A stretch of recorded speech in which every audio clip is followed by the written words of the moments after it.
Sidang jemaat yang dikasih oleh Tuhan, di dalam nama Tuhan Yesus Kristus, kita bersyukur, berterima kasih. Kalau sore hari ini kita bisa bertemu, berjumpa lagi dalam ibadah doa dan penyembahan, biar kita gunakan waktu untuk kita bisa beribadah dengan baik. Sebelum kita masuk dalam firman Tuhan, saya akan mengajak untuk melakukan satu pujian sekalipun tanpa musik, tanpa yang lain, saya menyanyi sendiri. Ya, harapan saya semua juga merasakan, bisa mengalami, karena memang ya tidak dilengkapi dengan alat musik. Ya sudah seperti apa adanya. Yang penting ya hati kita kepada Tuhan, untuk kita hadapkan kepada Dia. Dan tujuan kita adalah sampai pada akhirnya kita bisa menyembah kepada Tuhan. Mari kita akan melakukan satu pujian kepada Tuhan. Kita akan melakukan pujian dari buku Psalm nomor 190.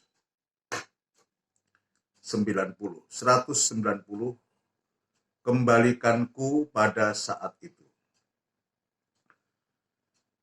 Sering ku melupakan saat itu,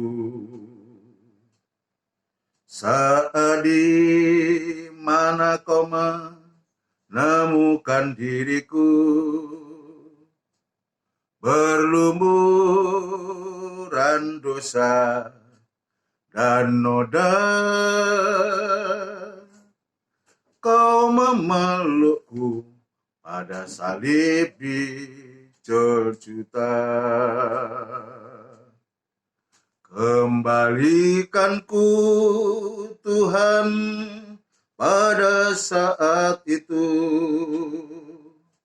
Kembalikan pada kasih semula. Biar ku junjung selalu kurbanmu dan mengasihi Engkau lebih dari semua. Kau perlihatkan lambung yang tertikam, kau perlihatkan tubuhmu yang dihancurkan. Ku sadari semua deritamu, kau relakan semua demi kasih-Mu padaku. Kembalikanku Tuhan pada saat itu. Kembalikan pada kasih semula. Biar ku junjung selalu kurbanmu dan mengasihi Engkau lebih dari semua.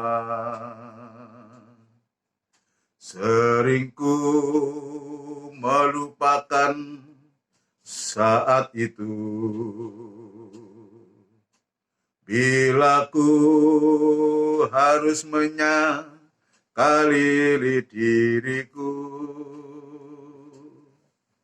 Ku gagal sebab ku melupakan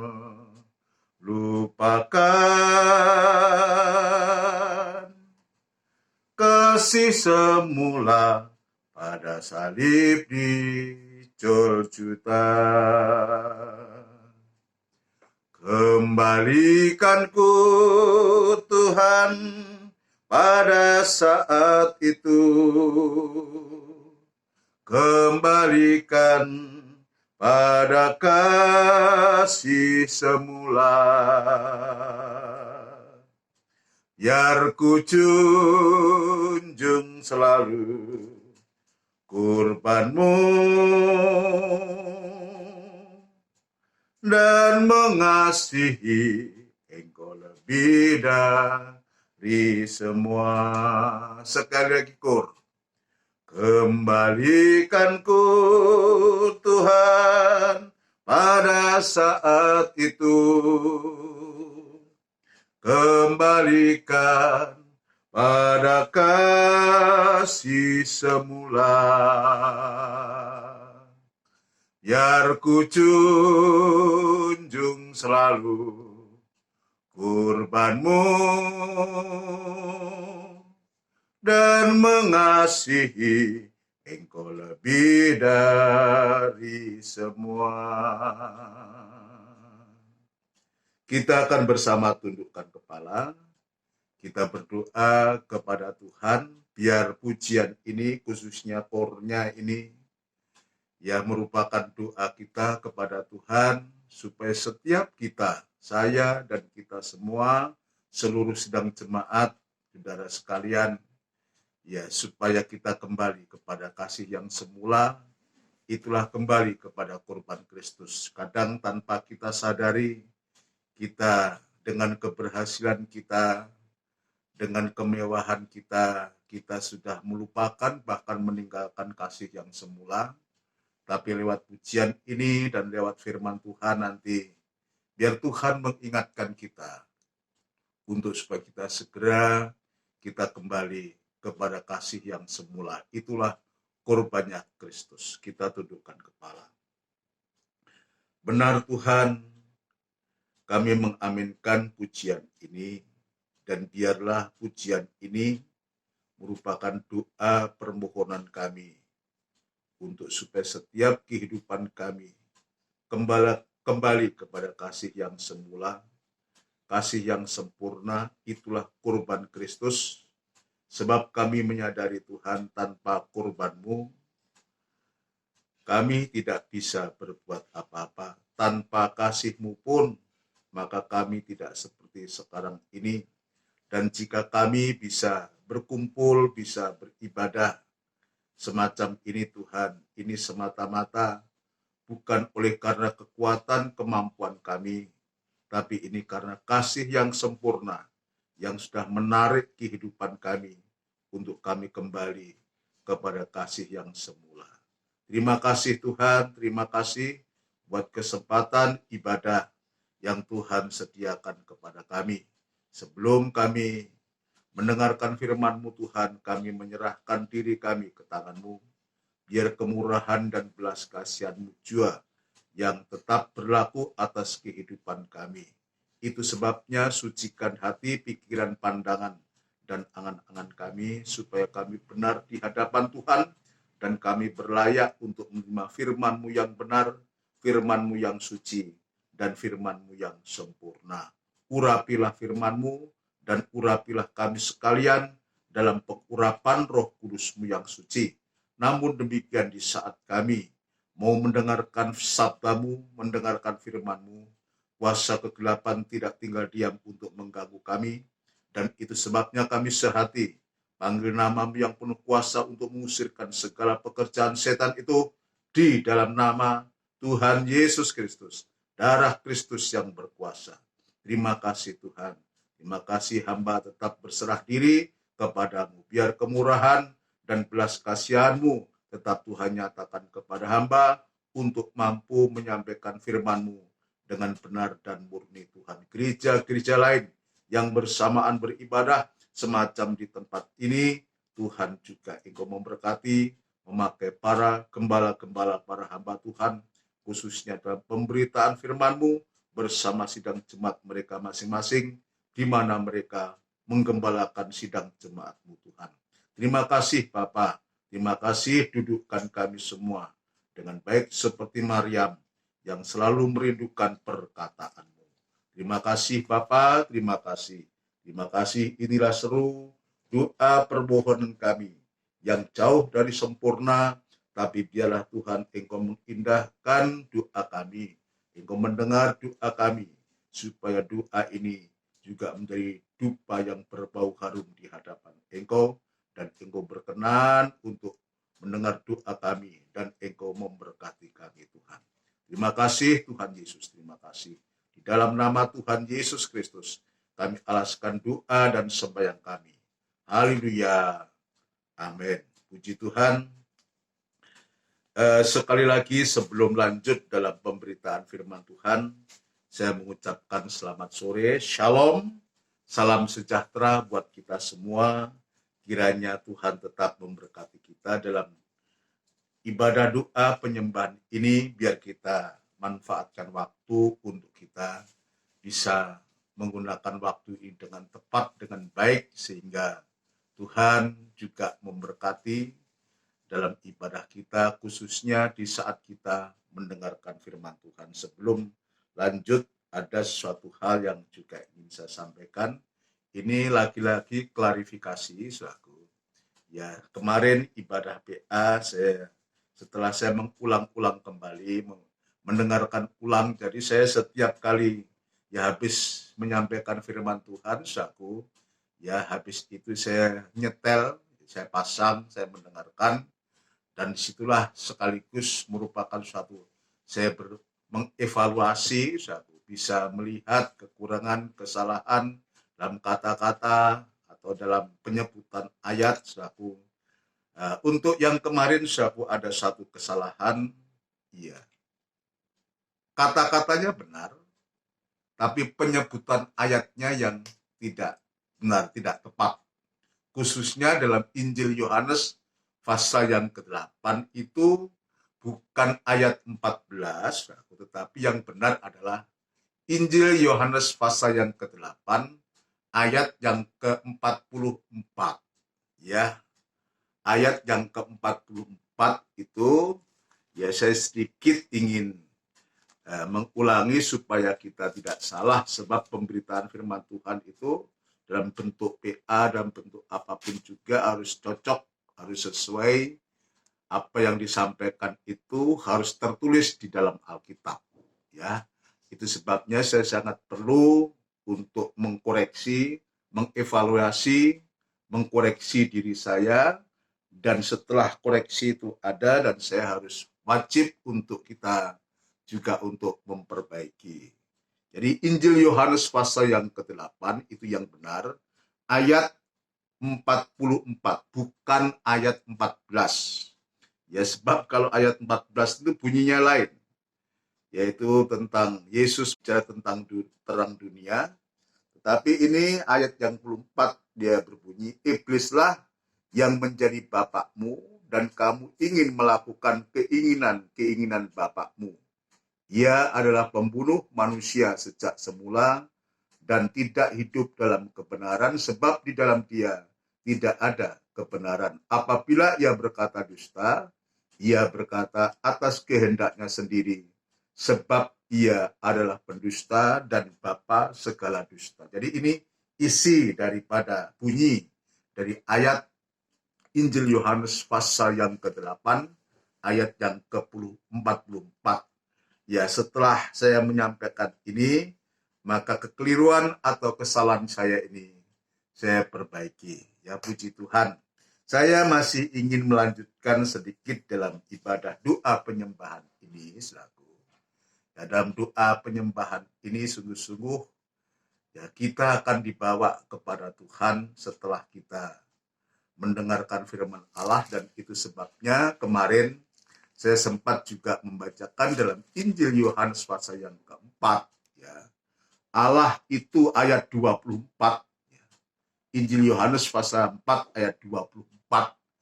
Firman Tuhan mengatakan Allah itu roh, dan barang siapa menyembah dia harus menyembahnya dalam roh dan kebenaran. Kemarin sedikit saya menyinggung suatu Herodes bisa menyembah, bahkan ingin menyembah, tapi dia belum menyembah. Baru ngomongnya saja mau menyembah. Ya. Tetapi mustahil untuk untuk dia atau Herodes itu bisa menyembah kalau tidak didasarkan kebenaran. Ya, mustahil untuk bisa menyembah ya kalau tidak didasarkan penyembahan. Demikian juga kita. Mungkin kita rindu untuk menyembah Tuhan, Tetapi kalau tidak didorong oleh firman dan Roh Kudus, kalau kita melihat dalam susunan tabernakel itu, dalam ruangan suci itu aku ada 3 macam alat. Alat yang paling tinggi itu adalah misbah dupa emas. Itu bicara tentang doa penyembahan yang merupakan suatu proses perobekan daging. Proses. Jadi ya, proses perobekan daging.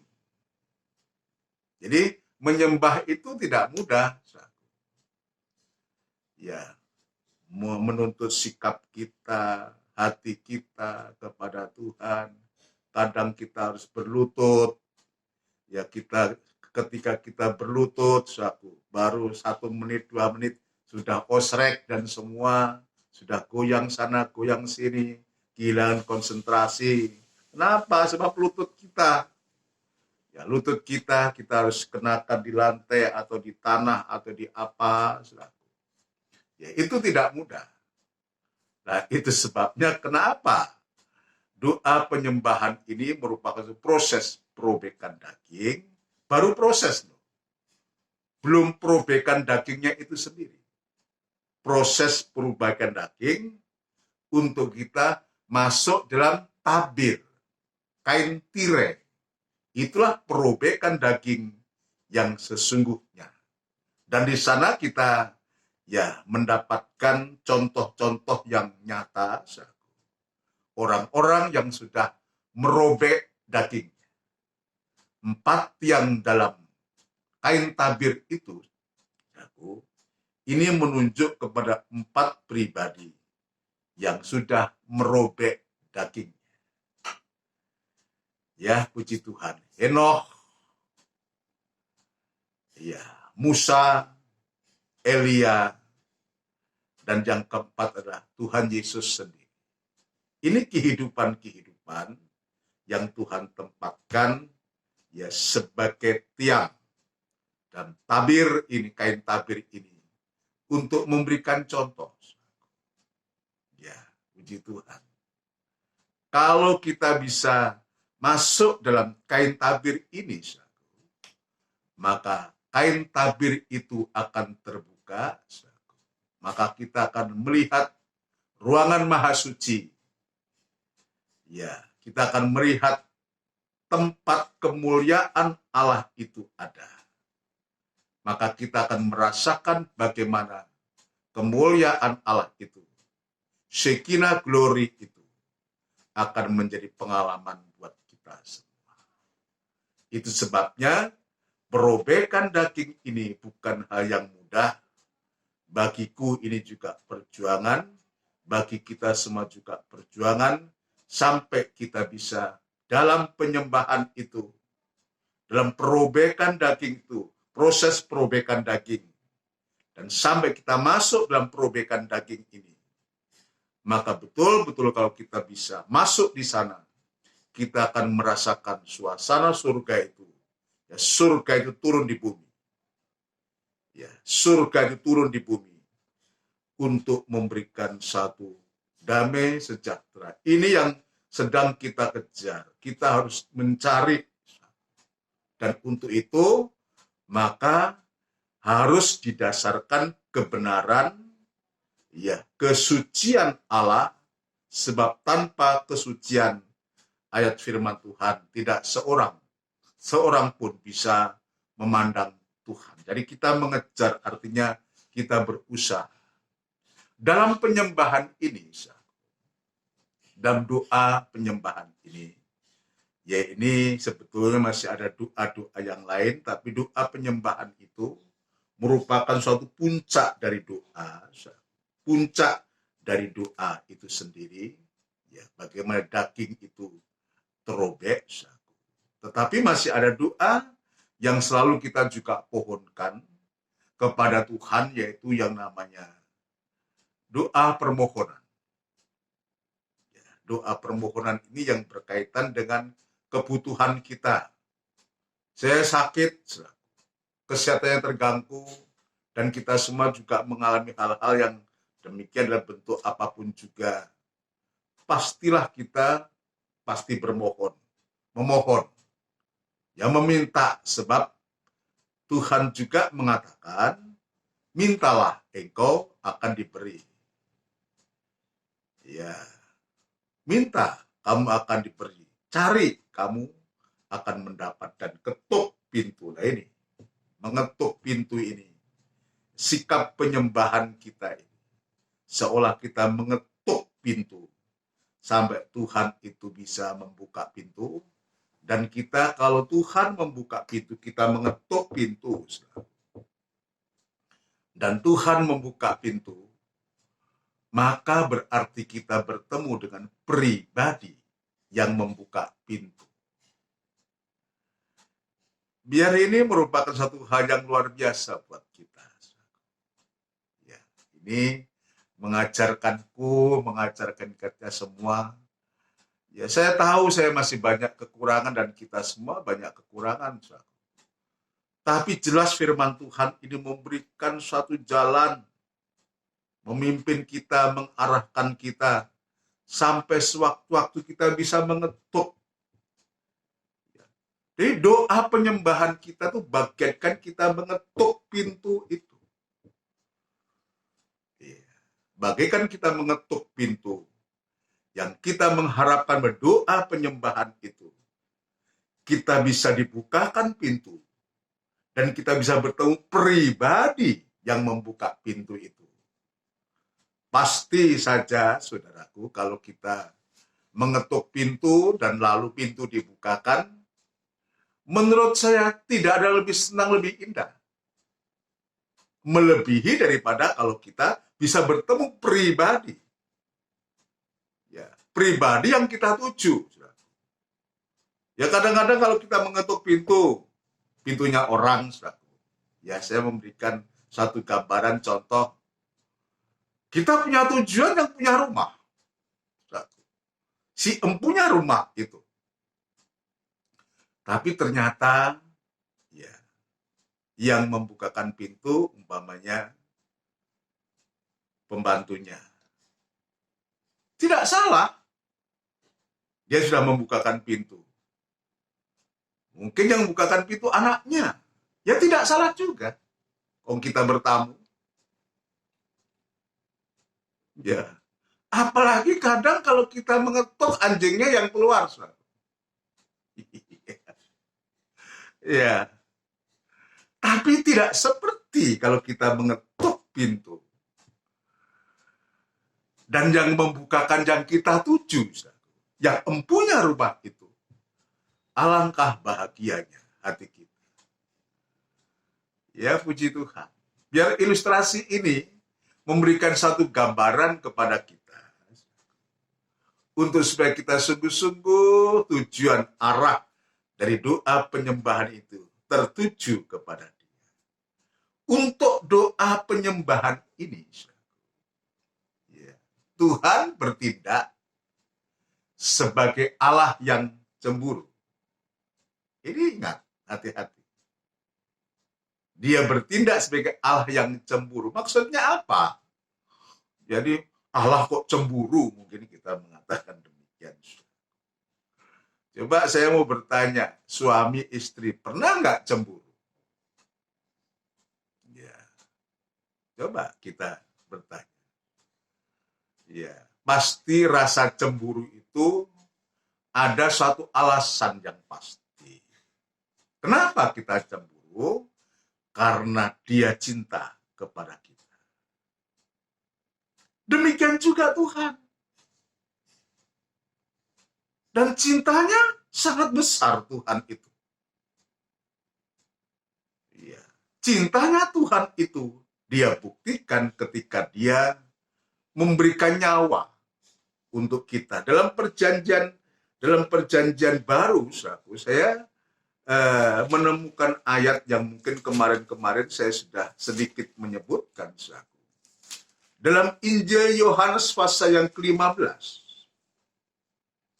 Injil Yohanes pasal yang ke-15. Ya. Ayat yang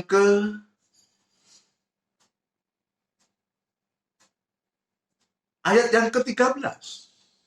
Injil Yohanes pasal yang ke-15, ayat yang ke-13. Tidak ada kasih yang lebih besar daripada kasih seorang yang memberikan nyawanya untuk sahabat-sahabatnya. Coba. Ya. Jadi kalau kita bisa melihat begini, nanti kita baca dalam perjanjian lama.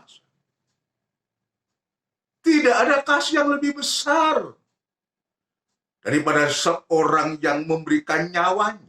Siapa dia? Jadi kasih Allah yang begitu besar itu dibuktikan putranya. Allah itu menyerahkan nyawa putranya untuk sahabat-sahabatnya. Coba ayat ini biar menyadarkan kita. Kenapa Tuhan itu cemburu kepada kita? Cemburu kepada orang yang tidak menyembah kepada Dia, tidak mengasihi Dia. Saudara sekalian, karena dengan kasihnya Dia terhadap kita, Dia memberikan nyawa untuk sahabatnya. Coba andai kata sahabatnya yang dibela sampai menyerahkan nyawa ini, lalu dia berkhianat, dia tidak setia, malah dia berpaling, berselingkuh umpamanya. Ya, saya gambarkan begitu saja. Berbuat serong terhadap kepada yang lain. Saya nggak bisa membayangkan betapa sakitnya dan sangat dalamnya sakitnya orang yang sudah memberikan nyawa. Lalu untuk sekarang sahabat-sahabatnya itu siapa? Saudara sekalian. Ya. Sahabat-sahabatnya itu adalah kita. Dan suratan Roma pasal yang ke-5, kalau tidak salah. Ya, dia menunjukkan kasihnya kepada kita itu, dia menunjukkan kasihnya kepada kita bukan karena kita orang baik, bukan kita kebagusan begitu. Justru kita jelek. Itulah yang harus kita ingat. Betapa kasihnya itu yang dia tunjukkan kepada kita. Roma pasal yang ke-5 ayat yang ke-6. Roma pasal yang ke-5 ayat yang ke-6. Karena waktu kita masih lemah, Kristus telah mati untuk kita, orang-orang durhaka. Kepada sahabatnya, kita. Ketika sahabatnya, ketika kita masih durhaka. Satu. Yang kedua, kita lihat ayat 8. Roma pasal 5 ayat 8. Akan tetapi Allah menunjukkan kasihnya kepada kita. Oleh karena Kristus telah mati untuk kita.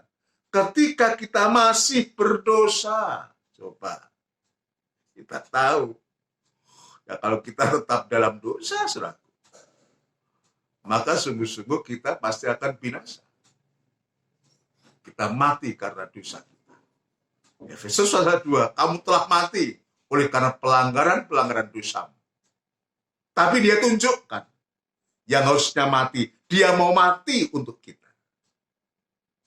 Saudara, untuk supaya kita dengan kematiannya itu, dengan dia menyerahkan nyawanya untuk sahabatnya itu, untuk supaya sahabatnya itu, untuk supaya kehidupan kita itu berolehi. Haleluya. Yang ketiga, sebab jikalau kita ketika masih seteru diperdamaikan dengan Allah oleh kematiannya, oleh kematian anaknya. Lebih-lebih kita yang sekarang telah diperdamaikan, pasti akan diselamatkan oleh hidupnya. Nah, kita lihat. Ya, kita kembali. Dengan ibadah doa penyembahan ini bisa kita introspeksi, kita mengikat betapa Yesus ini dia sangat menunjukkan kasihnya. Seseorang yang rela mati untuk sahabat-sahabatnya. Itulah kita. Nah, setelah kita bisa mengerti ini, lalu apa yang kita banggakan? Apa yang kita mau sombongkan?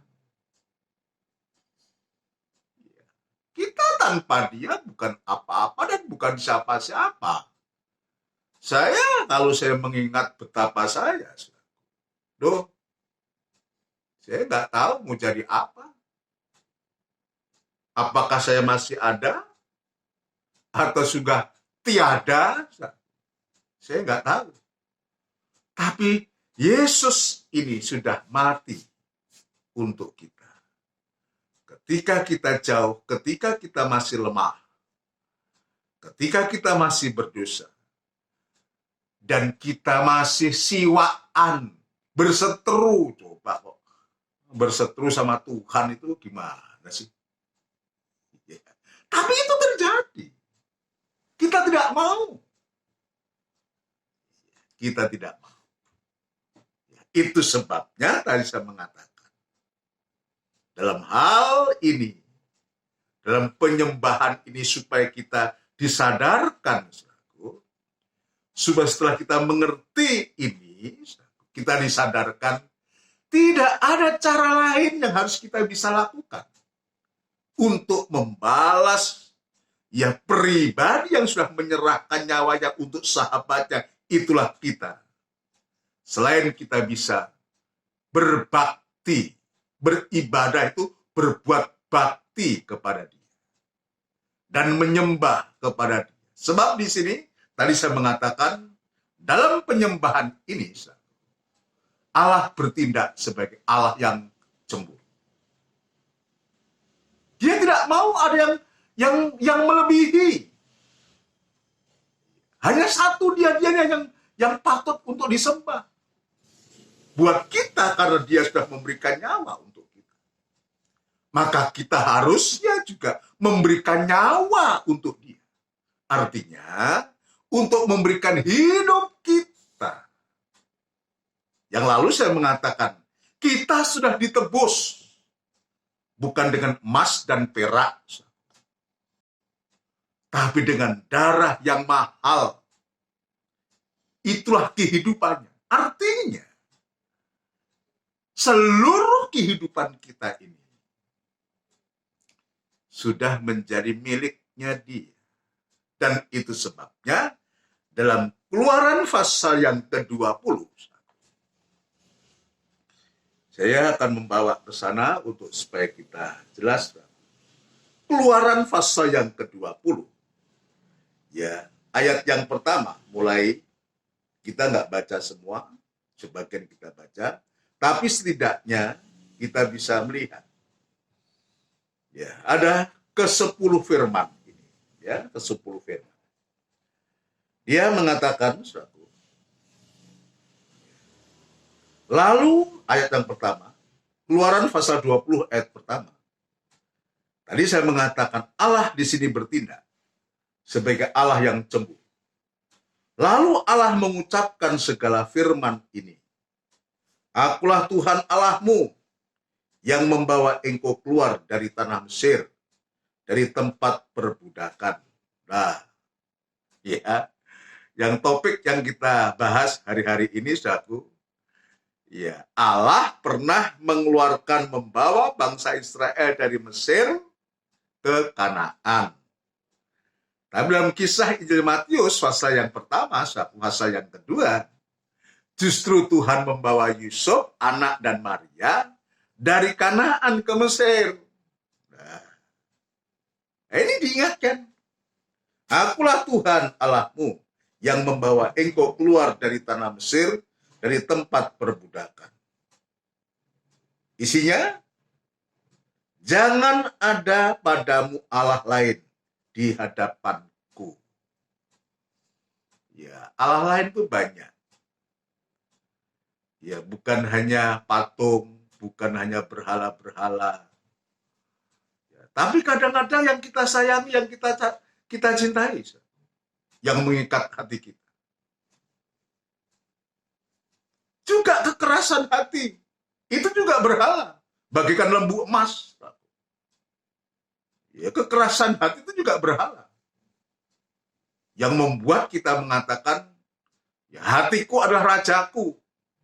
Padahal kita lupa, kita sudah ditebus oleh darahnya. Kita nggak berhak atas diri kita sendiri, kita miliknya dia, ya suka-sukanya dia.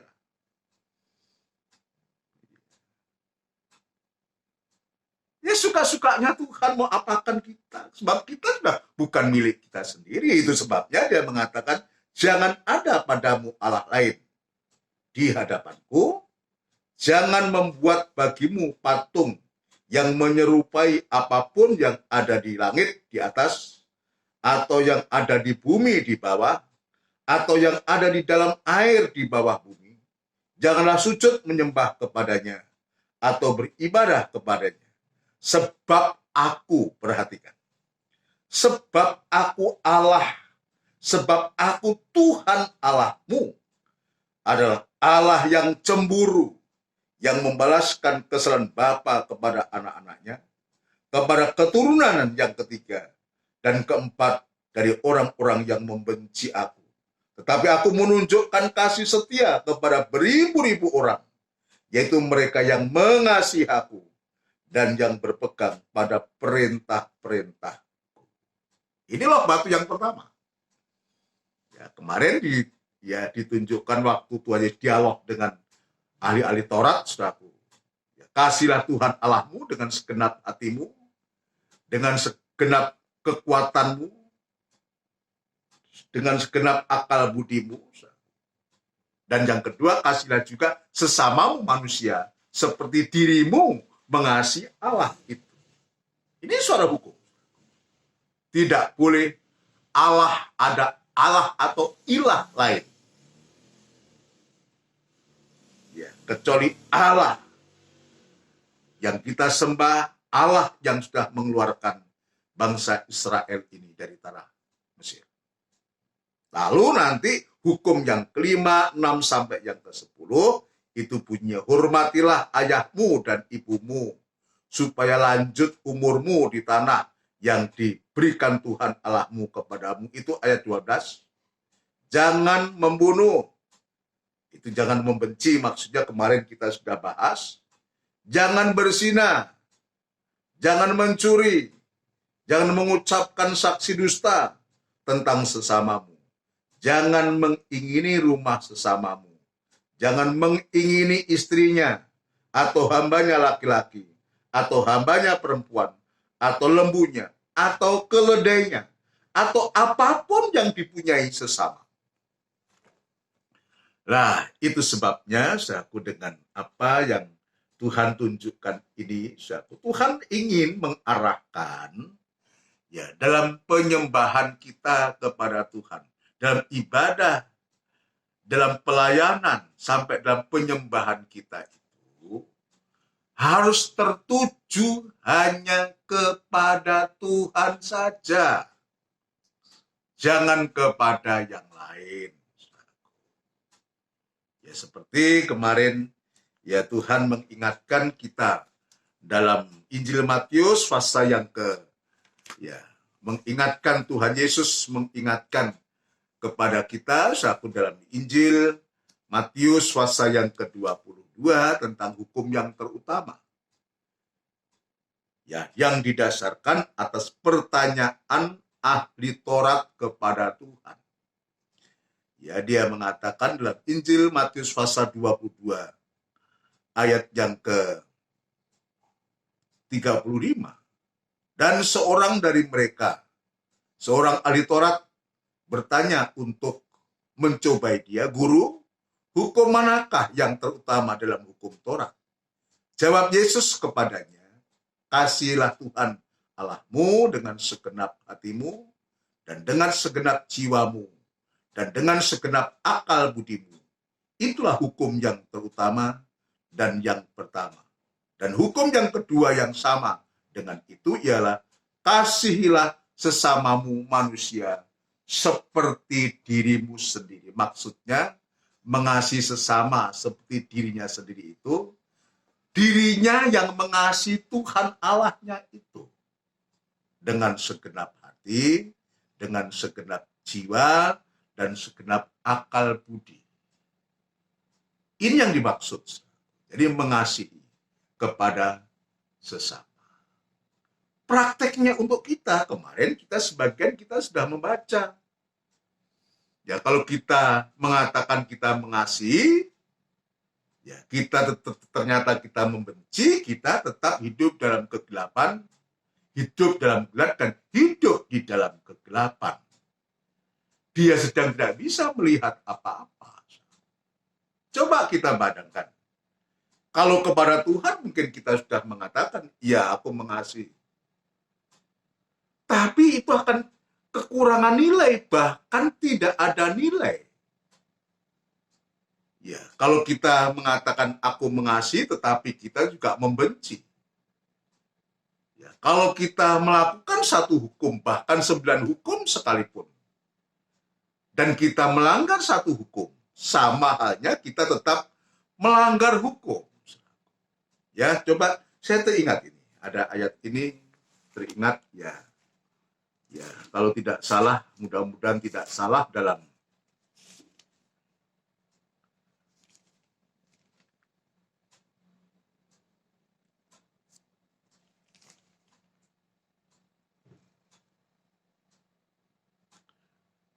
Yakobus. Yakobus pasal yang kedua. Yakobus pasal yang kedua. Ayat yang ke-10. Yakobus 2 ayat yang ke-10. Sebab barang siapa menuruti seluruh hukum itu, tetapi mengabaikan satu bagian daripadanya, ia bersalah terhadap seluruhnya.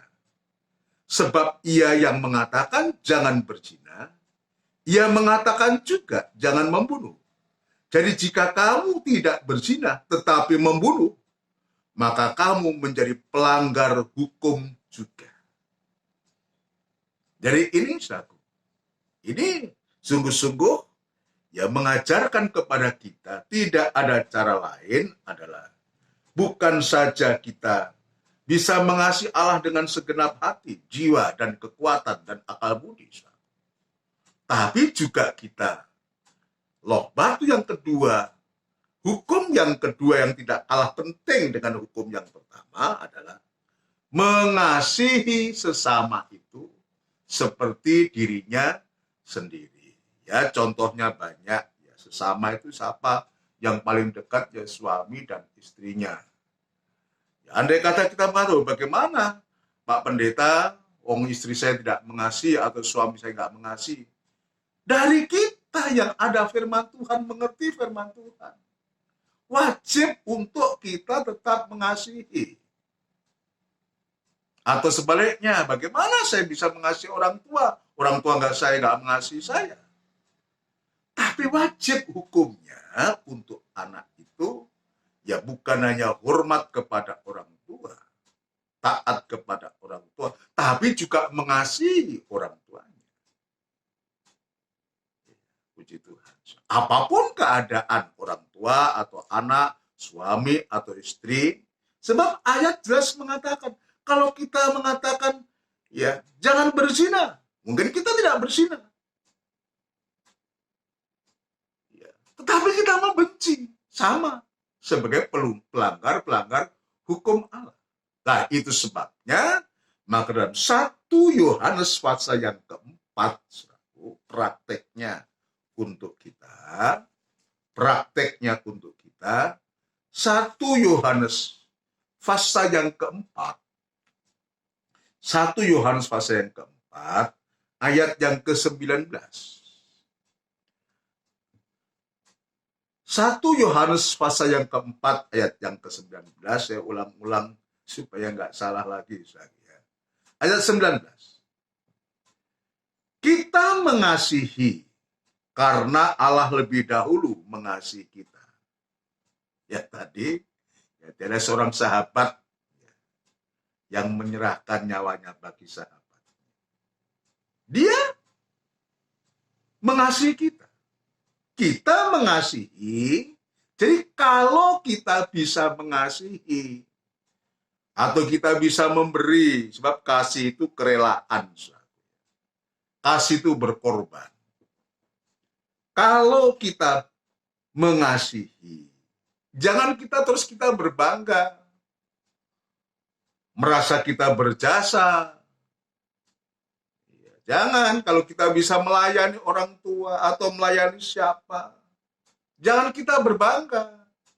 Ingat, ayat mengatakan, kita mengasihi karena Allah lebih dahulu mengasihi kita. Ini yang harus kita lihat. Allah yang lebih dulu memperhatikan kita. Allah yang lebih dulu melayani kita. Allah yang lebih dulu mengasihi kita. Dan ini nasihat buatku, buat anak-anak, buat seluruh sidang jemaat semua, saku. Ya, kita mengasihi karena Allah lebih dahulu mengasihi kita. Coba kita praktekkan. Ya, kita praktekkan.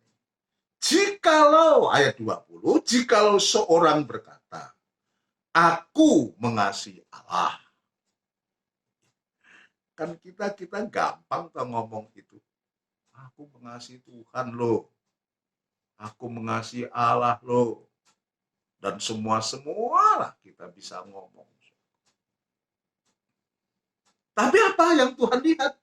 Tuhan tunjukkan kepada kita. Jikalau seorang berkata, aku mengasihi Allah, dan ia membenci saudaranya, maka ia adalah pendusta. Bagaimana seorang pendusta bisa mengasihi Allah? Saudara, ini menyentak hatiku, menyentak hati kita semua. Ya, ya aku mau menyembah, kata Herodes. Tapi dia juga membenci, tapi dia juga mau membunuh. Dusta dia, bohong dia. Ayat di sini disebutkan. Ya, jikalau seorang berkata, aku mengasihi Allah, dan ia membenci saudaranya, maka ia adalah pendusta. Yohanes 8:44 kemarin, bapa dusta. Bapa segala dusta, itulah karakternya iblis. Setan. Saudara sekalian. Ya.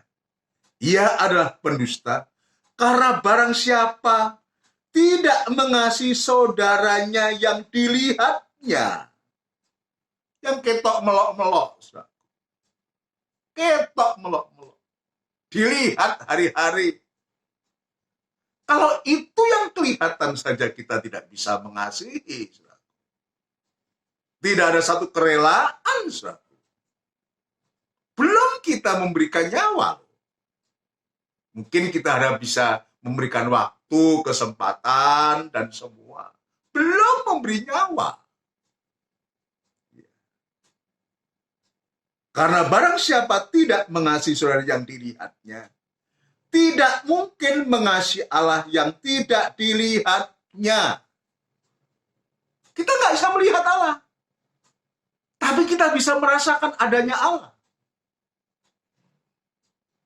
Ya, kadang kita bertanya, mana ada Tuhan, mana ada Allah? Memang Allah tidak nampak secara blegerannya. Kalau dia nampak, mati kita. Tapi dia ada. Saya memberikan contoh. Tubuh kita, tubuh jiwa dan roh kita ini.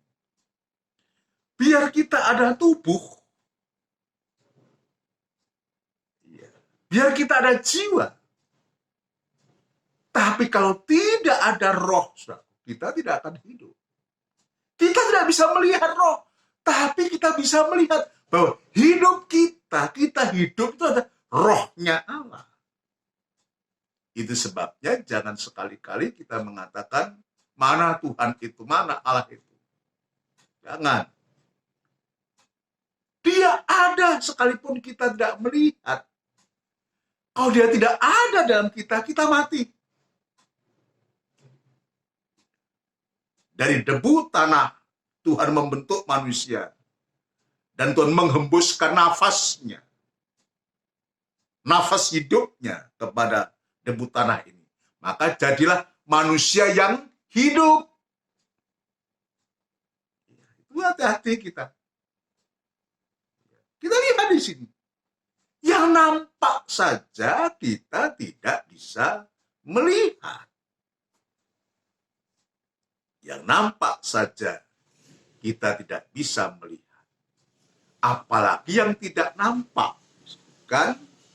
Ya. Tidak mungkin mengasihi Allah yang tidak dilihatnya. Dan perintah ini kita terima dari Dia. Barang siapa mengasihi Allah, ia harus juga mengasihi saudaranya. Jadi ini merupakan suatu perintah yang tidak boleh kita melanggar. Kalau kita melanggar perintah, maka kita akan mendapatkan sanksi sebagai pelanggar-pelanggar perintah, pelanggar-pelanggar hukum. Dia mengatakan jangan berzina, tapi dia juga yang mengatakan jangan membunuh. Kalau kita melanggar satu hukum, maka berarti juga kita melanggar seluruh hukum itu. Nah, itu sebabnya, saudara sekalian, ya, biarlah dalam ibadah doa penyembahan ini, ya, kita dimantapkan oleh Tuhan. Kasih kita kepada Tuhan ini, biar betul-betul mantap. Jangan kita mengatakan, aku sudah berbuat ini, berbuat itu, semua. Aku kan sudah lakukan. Aku sudah berkorban untuk gereja, untuk nyumbang ini, nyumbang itu, dan semua. Lalu kita merasa berjasa, sudah. Apalagi kalau kita memberi oleh karena kita merasa mampu, merasa bisa, merasa harta kita banyak, mungkin kita punya uang banyak, lalu kita bisa memberi. Ini juga koreksi untukku. Ya. Ini menjadi koreksi, jangan sampai kemudian yang kita lakukan, yang saya lakukan, yang kita lakukan ini, ya, seolah-olah ya meniadakan Tuhan. Karena kita mampu, kita bisa. Padahal sesungguhnya, kalau bukan karena Allah mengasihi kita, kalau kita tidak lakukan itu dengan dorongan kasih Allah, jadi yang harus jadi motor ini, ya ini koreksi buat kita semua. Koreksi buatku juga. Ya. Yang lalu-lalu yang kita lakukan itu, apa motivasi kita melakukan? Karena sungkan? Karena malu kok nanti di catatan tidak ada? Dan semua? Apa oleh karena mungkin juga kita bisa, ya supaya orang tahulah aku berkorban. Atau mungkin untuk supaya kita minta dipuji orang. Kalau itu yang kita lakukan kepada Tuhan, maka betul-betul ini koreksi buat saya, buat kita semua.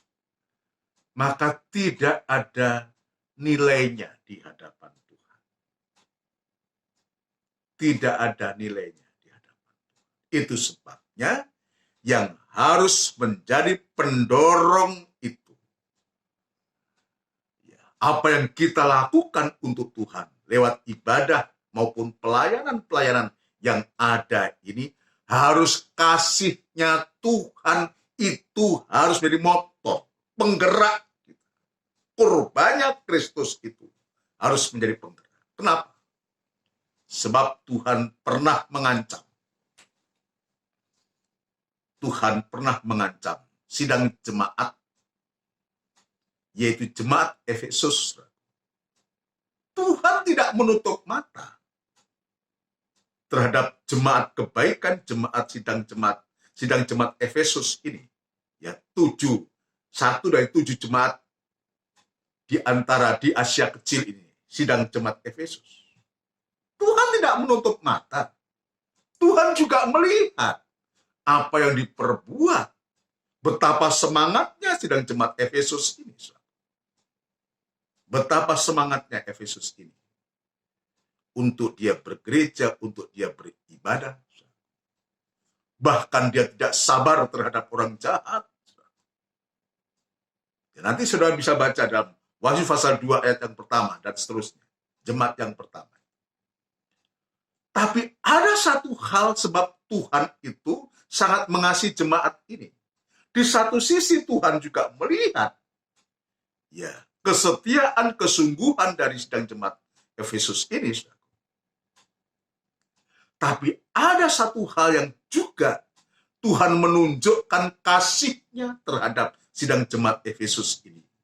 Jadi ini menemplak kita semua. Yang ternyata apa semua yang sudah dilakukan oleh Efesus ini, ternyata dia tidak didorong oleh kasih yang semula. Tidak didorong oleh kasih-Nya Allah. Dan kita sekarang tahu ternyata kemampuan keberadaan kita, ya itu bisa untuk menutupi itu. Tapi Tuhan lihat, Tuhan mau, Tuhan ingin memperbaiki jemaat Efesus ini. Biar kiranya contoh-contoh ini, Tuhan juga ingin memperbaiki ibadah.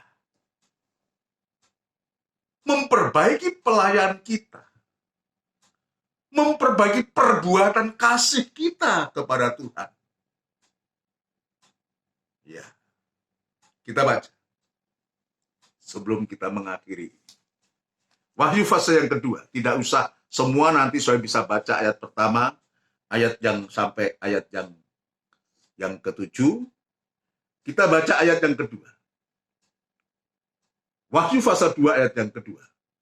Aku tahu segala pekerjaanmu, baik jerih payahmu maupun ketekunanmu. Aku tahu bahwa engkau tidak dapat sabar terhadap orang-orang jahat. Bahwa engkau telah mencobai mereka yang menyebut dirinya rasul, tetapi yang sebenarnya tidaklah demikian. Bahwa engkau telah mendapati mereka pendusta dan seterusnya. Tuhan tahu apa yang diperbuat, apa yang dilakukan oleh sidang jemaat Efesus ini. Tapi karena Allah itu, Tuhan itu mengasihi jemaat ini, tidak larut dalam keterpurukan, saudaraku, maka Tuhan juga menyatakan kebenaran, menunjukkan kasih-Nya kepada sidang jemaat Efesus. Yaitu ayat yang keempat. Namun demikian aku mencela engkau, karena engkau telah meninggalkan kasih-Mu yang semula. Sebab itu ingatlah betapa dalamnya engkau telah jatuh. Bertobatlah dan lakukanlah lagi apa yang semula engkau lakukan. Jika tidak demikian, ini ancamannya, aku akan datang kepadamu dan aku akan mengambil kaki dianmu dari tempatnya jikalau engkau tidak bertobat. Jadi kalau kita bisa melihat ini, maka kita juga bisa mengoreksi diri untuk kita segera kita merubah cara sikap dan pandangan kita dalam pengikutan kita, dalam ibadah kita kepada Tuhan. Tuhan yang Tuhan lihat itu adalah melakukan itu berdasarkan kemampuan, kehendaknya sendiri, atau kehendaknya Tuhan. Itu sebabnya Tuhan melihat ternyata ya jemaat Efesus ini dia melakukan semuanya itu tidak berdasarkan kasih yang mula-mula. Yang menjadi motornya itu bukan kurbannya Kristus, tapi kekuatan sendiri. Dan Tuhan anggap ini meninggalkan kasih. Jadi kalau kita gambarkan itu meninggalkan kasih itu adalah sesuatu yang sudah kita terima. Ya, saya sekarang memegang remote AC. Ya, saya gambarkan. Ini sudah saya pegang. Ini sudah saya punya. Sudah saya miliki. Tapi kita tinggalkan, kita taruh. Berarti saya tidak memiliki, tidak mempunyai, tidak memegang apa-apa. Karena saya meninggalkan. Ini yang Tuhan ingatkan kepada sidang jemaat Efesus ini. Dan itu dianggap merupakan suatu kejatuhan yang sangat dalam. Jadi meninggalkan kasih mula-mula, meninggalkan korbannya Kristus itu sama dengan meninggalkan Yesus. Berarti dia tidak ada harapan. Tidak ada harapan apa. Tidak ada harapan. Tidak ada sesuatu yang bisa dia harap. Sekalipun dia hebat kayak apapun juga. Kalau pada akhirnya dia harus meninggalkan kurbannya Kristus. Apapun yang dia perbuat, itu tidak ada nilai. Itu sebabnya, maka solusinya, Tuhan menunjukkan solusinya adalah bertobatlah dan lakukanlah lagi apa yang semula engkau lakukan. Jika tidak demikian, ya aku akan datang kepadamu. Aku akan mengambil kaki dianmu dari tempatnya. Jikalau ego. Berarti jemaat ini juga sama. Tidak ada terang. Dia mengalami kegelapan. Dan kegelapan itulah yang membuat akhirnya tidak sedikit akhirnya terjadi mata gelap. Saling berbenturan, saling ada percekcokan dan semua. Ya, ayo kita bertobat. Artinya kita berbalik arah. Kalau Tuhan tunjukkan betapa dalamnya engkau telah jatuh, Tuhan memberikan solusi, bertobat. Tinggalkan perbuatan-perbuatan yang kita lakukan yang tanpa kasih, yang tanpa dimotori oleh korbannya Kristus itu. Dan kita tetap melakukan, sekarang bedanya. Yang harus menjadi motor itu adalah korbannya Kristus. Kasih yang mula-mula. Kasih yang mula-mula. Ayo kita bangkit. Kita semangat kembali. Atau mungkin kita sudah melakukan hal-hal yang seperti yang Tuhan tidak kehendaki. Ayo kita bangkit. Kita membuka hati kita. Biar kasih kita kepada Tuhan berkobar-kobar. Kita semangat dalam situasi apapun juga. Saya juga berusaha untuk semangat. Walaupun harus berjuang keras di hari-hari ini. Harus berjuang keras. Tapi ini harus diusahakan, diupayakan sampai Tuhan memberikan kemenangan kepada kita. Haleluya. Bertobat, solusi. Ingat, itu merupakan meninggalkan kasih yang semula itu. Itu merupakan kejatuhan yang sangat dalam. Kembali saya ingatkan, solusinya kita bertobat dan kembali melakukan. Ayat yang terakhir, 1 Korintus pasal yang ke-13. Ya, kita baca saja, itu kita akan berdoa.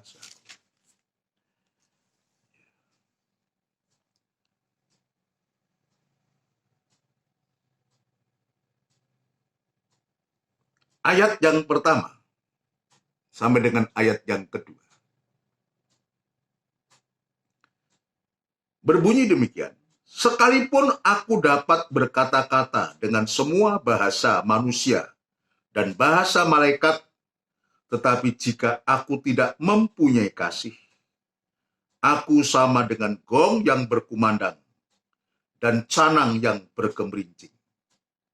Sekalipun aku mempunyai karunia untuk bernubuat, ini ayat ini, yang ayat yang kedua ini kepada hamba-hamba Tuhan.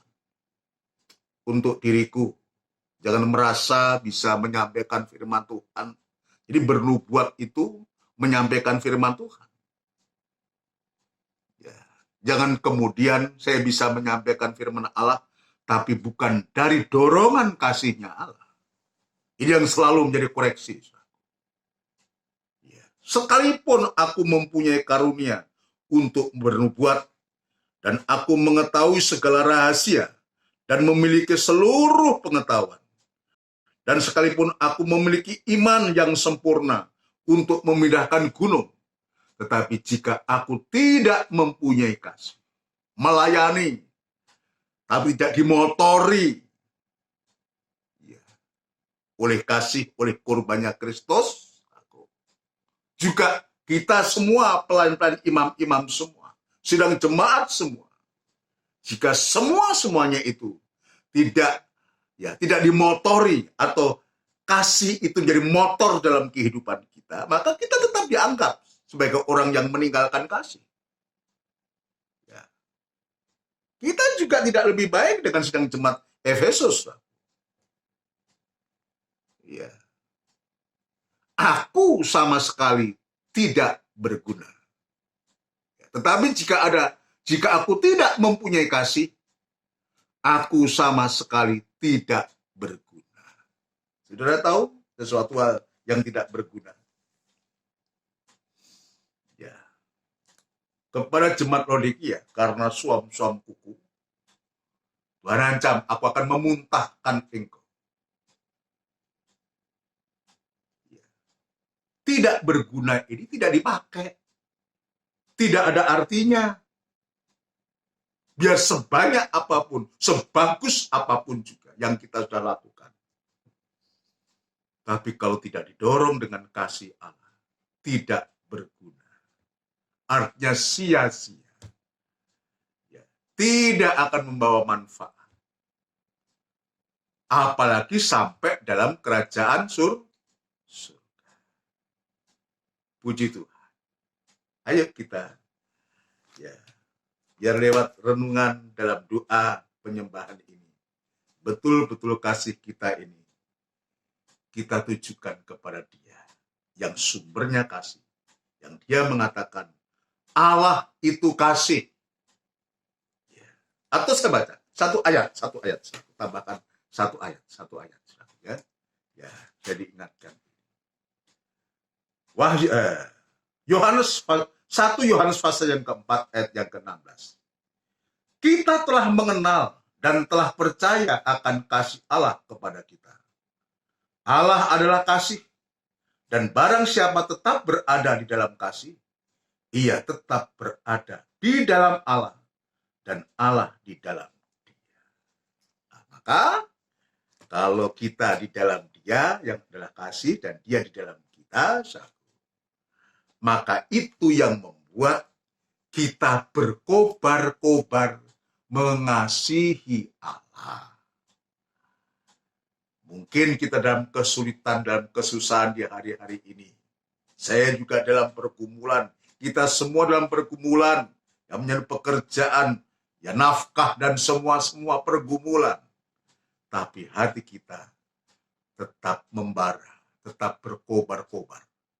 Kasih kita kepada Allah. Karena kurban Kristus, kasih yang semula itu, yang motor dari semua itu, ada di dalam hati. Puji Tuhan. Mari kita akan berdoa bersama-sama. Ya. Kur tadi, bait yang ketiga, kembalikanku pada saat itu. Seringku melupakan saat itu, Bila ku harus menyakali diriku, ku gagal sebab ku melupakan kasih semula pada salib di Golgota. Ulangi.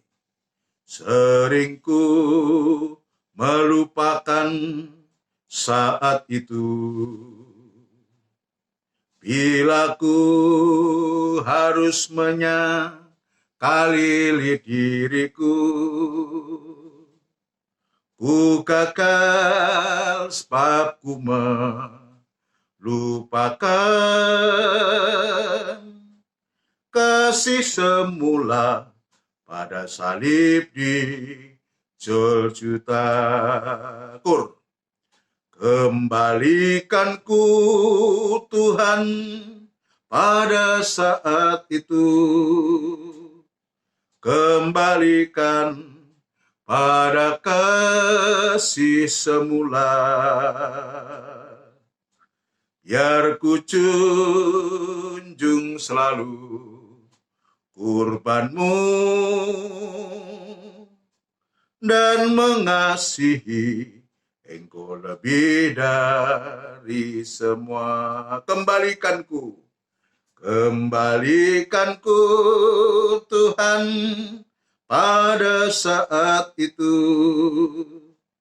kembalikan pada kasih semula, biar ku junjung selalu korbanmu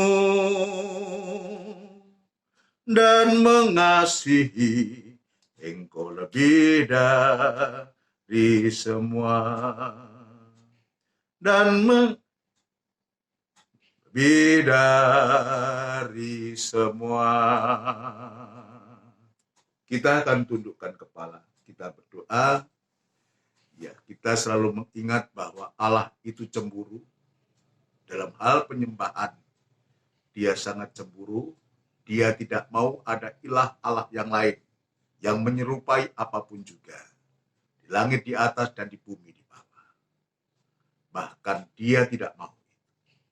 Itu sebabnya juga Tuhan ingatkan, jangan sampai kasih yang kita sudah terima, jangan kita lepas begitu saja oleh karena suatu hal.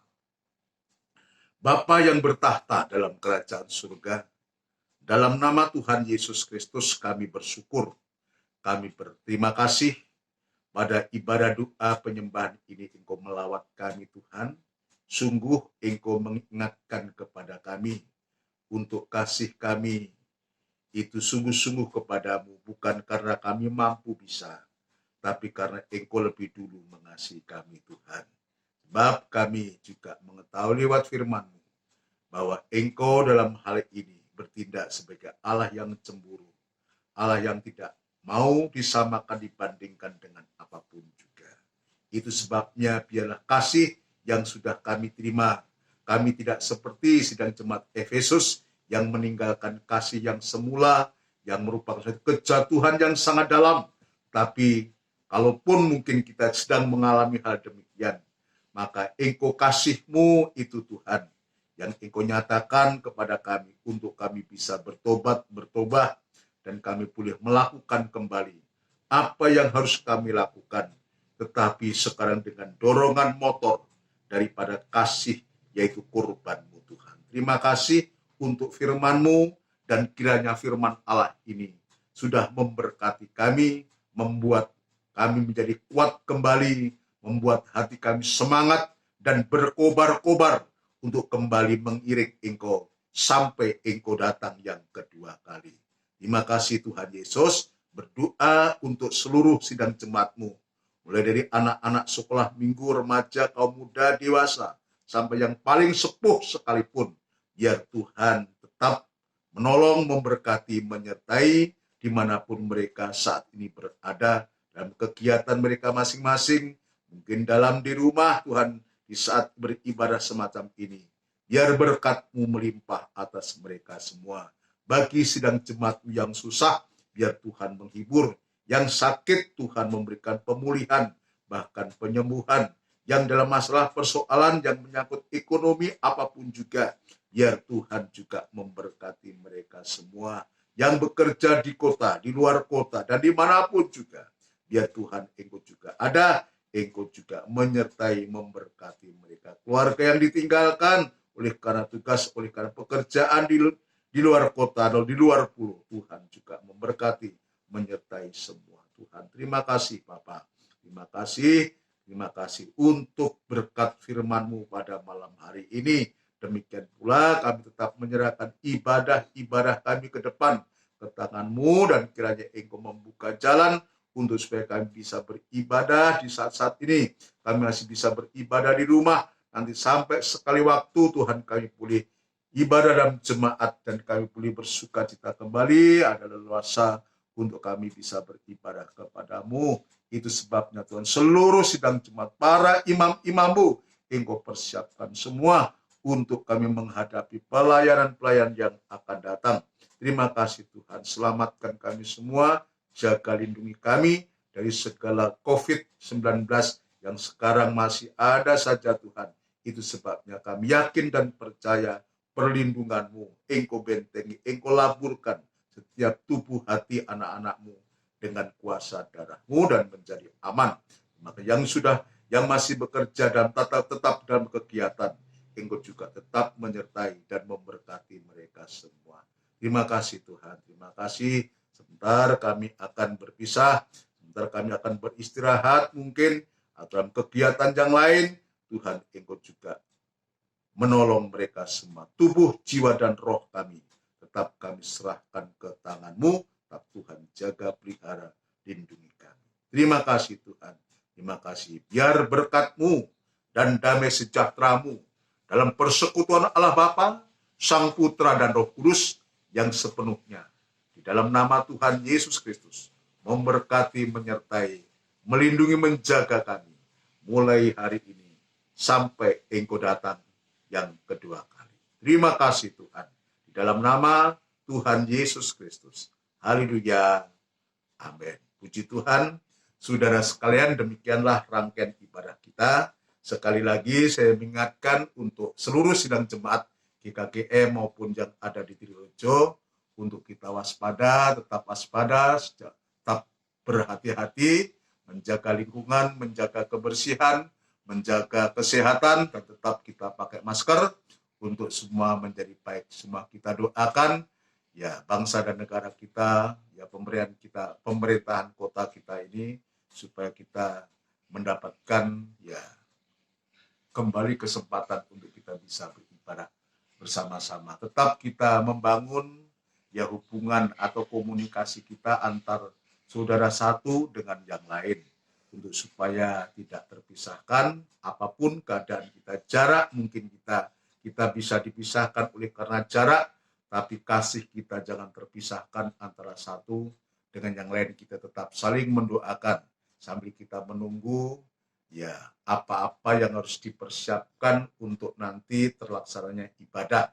Ya, saya sudah ya berkoordinasi dengan beberapa saudara untuk supaya mencari info alat-alat apa yang harus digunakan ya supaya kemudian pada saatnya kita bisa beribadah sebelum ada suatu kepastian yang pasti, kita akan tetap adakan ibadah semacam ini lebih dulu.